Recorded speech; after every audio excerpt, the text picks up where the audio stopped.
బంగారం ఉత్పత్తికి చిరునామాగా ఆంధ్రప్రదేశ్ మారబోతుందని సీఎం చంద్రబాబు అన్నారు. ఒకప్పుడు గోల్డ్ అంటే కేజీఎఫ్ అని, రాబోయే రోజుల్లో బంగారం అంటే జేజీఎఫ్ అన్నారు. ఈ ఏడాది జొన్నగిరి గోల్డ్ ఫీల్డ్లో 600 కిలోల బంగారం ఉత్పత్తి చేస్తామన్నారు.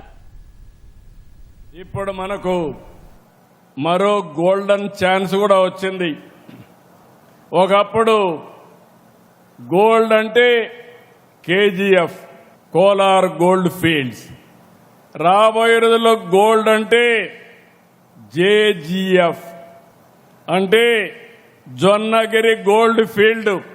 ఇప్పుడు కర్నూలులో వస్తా ఉంది. ఈ ఏడాది 600 కేజీలు తయారు చేస్తాం. రెండో సంవత్సరం 1500 కేజీలు తయారవుతుంది.